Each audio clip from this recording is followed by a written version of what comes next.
नमस्कार दोस्तों, स्वागत है मेरे चैनल एसके ट्विटर पर। अगर आप चैनल पर पहली बार आए हैं तो चैनल को सब्सक्राइब कीजिए। अगर वीडियो अच्छी लगती है तो लाइक और शेयर कीजिए, कमेंट कीजिए अगर कोई सजेशन है तो।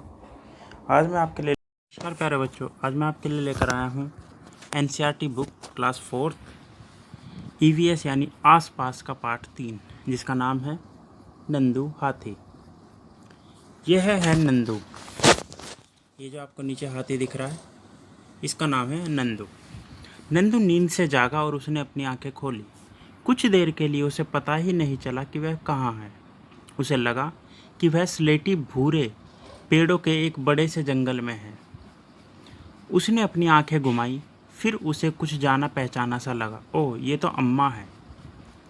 जिसे वह भूरा स्लेटी जंगल समझ रहा था, वह उसके परिवार के साथियों के पैर और सूंडें थी। सूरज आसमान में चमक रहा है। उसकी गर्मी अब तेज होने लगी है। नानी माँ जोर से चिंगाड़ी। वे इस झुंड में सबसे बड़ी हैं। वे जंगल की तरफ चल दी। बाकी सभी हथनियों ने नानी माँ को जंगल की तरफ जाते देखा तो वे सब भी उनके पीछे पीछे चल दी। नानी माँ कहते हैं माँ की माँ को। जंगल पहुंचते ही यह झुंड बिखर गया। वे सभी अपने मनपसंद पत्तों और झाड़ियों को खाने के लिए अलग अलग हो गए। कुछ देर खाने के बाद सभी नदी की तरफ चलने लगे। सब बच्चे पानी में खेलने लगे। कुछ बड़ी हथनियाँ नदी किनारे मिट्टी में लेट गई। क्या तुम जानते हो, ये जो ग्रीन कलर में लिखा हुआ, अब मैं इसे पढ़ रहा हूँ। क्या तुम जानते हो, एक बड़ा हाथी एक दिन में 100 किलोग्राम से ज़्यादा पत्ते और झाड़ियाँ खा लेता है। हाथी बहुत कम आराम करता है। यह एक दिन में केवल 2 से 4 घंटे ही सोता है। हाथी को पानी और कीचड़ में खेलना बहुत भाता है। इससे उसके शरीर को ठंडक मिलती है। वैसे उसके कान भी पंखे की तरह होते हैं। गर्मी लगने पर हाथी अपने कान हिलाकर हवा करता है। अब ये आपको पता करना है आगे। नंदू तो सिर्फ 3 महीने का है, लेकिन उसका वज़न 200 किलोग्राम है। तुम्हारा वज़न कितना है? यहाँ पर आप अपना वज़न तोल कर लिखेंगे। उसके बाद तुम्हारी उम्र के कितने बच्चों का वज़न मिलाकर नंदू के वज़न के बराबर होगा? अब देखो, नंदू का वज़न है 100 किलोग्राम, तो आप अपना वज़न निकालेंगे और उससे नंदू के यानी 100 किलोग्राम वज़न को डिवाइड यानी भाग कर देंगे, और जो आंसर आएगा वो आप इसमें लिखेंगे दूसरे क्वेश्चन में। चलिए आगे चलते हैं। तो ये सभी हाथी यहाँ पर खेल रहे हैं। अब चलते हैं ऊपर। खेल खेल में नंदू ने अपने साथियों को एक दूसरे की पूंछ खींचते हुए देखा। उसने सोचा, मैं बहुत छोटा हूँ, कहीं ये सब मेरे ऊपर न गिर जाएं। वह उनके पास नहीं गया और धीरे से अपनी अम्मा के पास जाकर खड़ा हो गया।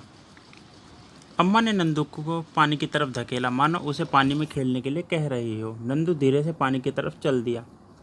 उसे तो पानी के साथ खेलना बहुत पसंद था। उसके दोस्त भी पानी में ही थे। पानी के पास पहुंचते ही पानी का एक फुहारा नंदू के सिर पर गिरा। नंदू पूरा भीग गया। उसने देखा यह उसके दोस्तों की शरारत थी। वह मुस्कुराकर पानी से खेलने लगा। सूरज डूबने से पहले ही झुंड फिर से जंगल की तरफ चल दिया। जंगल में पहुंचते पहुंचते नंदू बहुत थक गया। वह दूध पीते पीते अपनी अम्मा के पैरों के बीच में सो गया। तुमने पढ़ा है कि नंदू हाथी अपने झुंड के साथ रहता है। हाथियों के झुंड में केवल हथनियाँ और बच्चे ही रहते हैं। झुंड की सबसे बुजुर्ग हथनी ही पूरे झुंड की नेता होती है। एक झुंड में 10 से 12 हथनियाँ और बच्चे होते हैं। हाथी 14 से 15 साल तक ही इस झुंड में रहते हैं, फिर वे झुंड छोड़ देते हैं और अकेले रहते हैं। नंदू भी जब 14-15 साल का हो जाएगा तो वह भी अपना झुंड छोड़ देगा।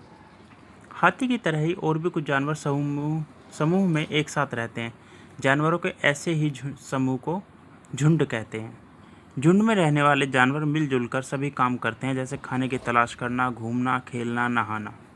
अगर तुम नंदू होते तो झुंड में रहते तो क्या क्या करते? अभी आपको सोच कर लिखना है। अगर आप नंदू की जगह होते और झुंड में रह रहे होते तो आप क्या क्या करते, ये आपको इन 3 लाइनों में लिखना है। उसके बाद हाथियों के झुंड में सभी फैसले सबसे बुजुर्ग हथनी लेती है। तुम्हारे परिवार में घर के फैसले कौन लेता है? अभी आपको बताना है कि आपके परिवार में सबसे बड़ा कौन है, या आपके परिवार में सभी फैसले कौन लेता है। इसके बाद तीसरा, हाथियों के झुंड का एक कोलाज बनाओ। इसके लिए तुम हाथियों के जितने चित्र इकट्ठा कर सकते हो करो। अब उन्हें काटकर अपनी कॉपी में चिपकाओ। अब इस काम के लिए आप या तो अपनी कॉपी में चिपका सकते हो या फिर एक A4 शीट लेकर उसमें चिपका सकते हो। हाथियों के चित्र आपको या तो दुकान से चार्ट आता है, जानवरों का चार्ट, उसमें मिल सकते हैं, उसमें लेकिन आपको एक ही हाथी का चित्र मिलेगा, या फिर आप न्यूज़पेपर की कटिंग से निकाल सकते हैं, या फिर आप आखिरी आपके पास ऑप्शन बचता है इंटरनेट से निकाल कर। ये आपको कटिंग करके एक पेपर पे चिपकानी या फिर अपनी कॉपी में चिपकानी है। इसके बाद नंदू वह सब करता था जो उसे पसंद था। यदि तुम्हें अपने दोस्तों के साथ घूमने के लिए पूरा एक दिन मिले तो तुम उस दिन में क्या क्या करोगे। आजकल तो वैसे भी लॉकडाउन लग रहा है, तो आप ज़्यादा बातें सोच सकते हो कि आप एक दिन में क्या क्या करोगे अपने दोस्तों से अगर आप मिलते हो तो। ये आपको यहाँ पर लिखना है। पता करो और लिखो कौन कौन से जानवर झुंड में रहते हैं। ये आप अपने घर वालों से पता कर सकते हैं। एक दो का मैं बता देता हूँ। जैसे जब जंगल में रहते हैं तो गायें झुंड में रहती हैं, और कुत्तों के भी अपने झुंड होते हैं, और भी ऐसे जानवर हैं जिनके झुंड होते हैं जो अपने झुंड में ही रहते हैं। एक और जानवर है लकड़भग्गे। लकड़भग्गे भी झुंड में रहते हैं और झुंड में रहकर शिकार करते हैं। क्या तुम भी समूह में रहते हो? तुम्हें समूह में रहना कैसा लगता है? तुम्हारे हिसाब से समूह में रहने के फ़ायदे और क्या क्या नुकसान हैं? अब देखो, आप भी अपने घर में रहते हो तो उसे एक समूह ही मानेंगे, तो आप समूह में रहते हो या नहीं रहते?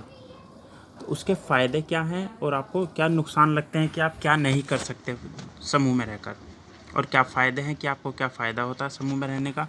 ये आपको यहाँ पर लिखना, फ़ायदे के लिए पहली वाली लाइन में, नुकसान के लिए दूसरी वाली लाइन में। इसके बाद हाथी को चैन से बंधे होने का पर कैसा महसूस होता होगा? अपनी भावना बताएं तथा चर्चा करें। ये आपको अपने आप करना है। आप अपने माता पिता की हेल्प ले सकते हैं कि आपको कैसा लगेगा अगर, ये आपको नहीं, हाथी को कैसा लगता होगा चैन से बंधे रहने पर। क्या तुमने कभी हाथी की सवारी की है? कैसा लगा? अगर आपने कभी सवारी की है तो आप बता सकते हो कि आपको कैसा लगा था, और अगर नहीं किया तो यहाँ पर आप लिख देंगे नहीं की। तुम कौन कौन से जानवर पर बैठे हो उनके नाम लिखो। आप अपनी ज़िंदगी में अभी तक कौन कौन से जानवर, जैसे घोड़े पर, भैंस पर भी बैठ जाते हैं कोई जो गांव में जाते हैं, जैसे किस किस जानवर आप बैठे हो उसके नाम आपको यहाँ पर लिखने हैं, जितने पर भी बैठे हो। अगर 2 पर बैठे हो कभी तो 2 पर लिख देना, 3 पर हैं तो 3 पर।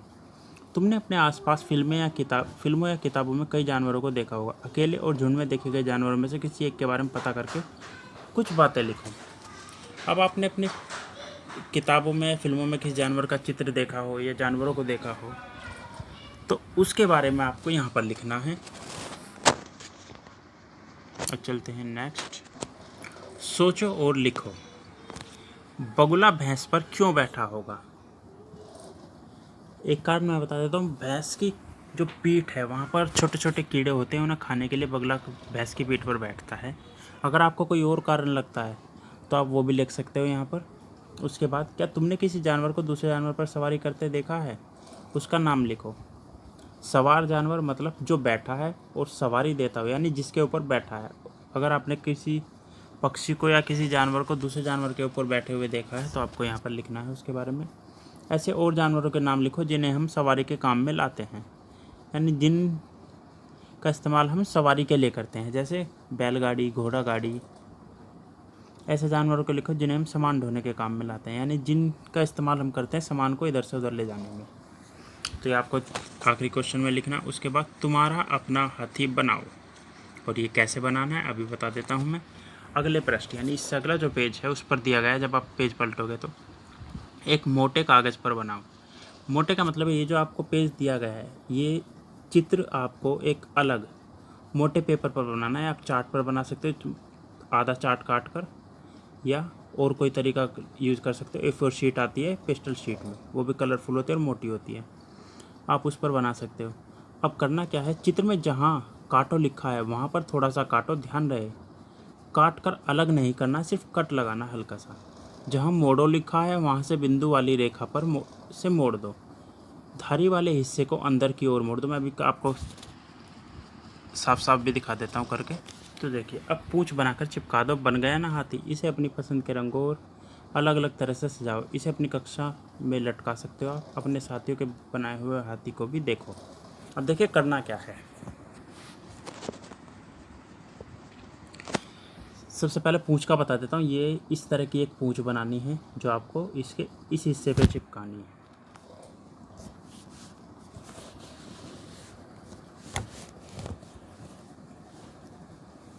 ठीक है बच्चों, इस हिस्से पर आपको पूंछ चिपकानी। अब करना क्या, ये आपका इस तरह से आप चित्र को A4 शीट पर बना लेंगे। फिर यहाँ पर से हल्का सा कट लगाना, सिर्फ इतने हिस्से पे। एक यहाँ कट लगाना है, हल्का सा कट यहाँ पर, यहाँ पर, यहाँ पर और यहाँ पर। जहाँ जहाँ मैंने लाइन नहीं खींची है वहाँ से कट लगाना है आपको, सिर्फ उतने ही हिस्से में जितने हिस्से पे मैंने खींची है लाइन।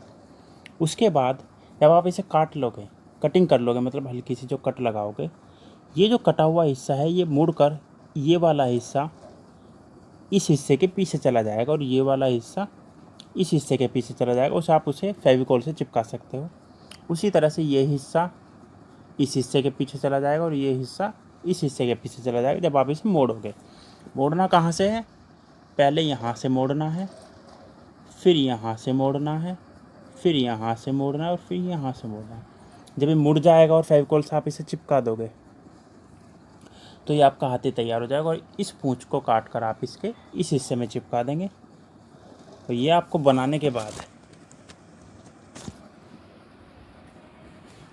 अगर हो सके तो अपने जो आपके क्लास टीचर हैं या टीचर हैं, अगर मेरी क्लास का कोई बच्चा इस वीडियो देख रहा है तो मुझे भेज सकता है व्हाट्सएप पर। चलते हैं आगे। तो बच्चों, हाथी बनाने के बाद अब आगे आती है जानवरों की सभा। इन चित्र को देखो और पढ़ो, ये जानवर आपस में क्या क्या कह रहे हैं। इन पर संवेदनशीलता से चर्चा भी करनी है। आप अपने भाई बहनों के साथ या घर में चर्चा कर सकते हैं क्योंकि स्कूल फ़िलहाल बंद है। यह पिटारी ही अब मेरा घर बन गया है। मैं तो जंगल के जानवरों से मिलना और खुली हवा लेना मानो भूल ही गया हूँ। बस पिटारी है और यह सपेरा है।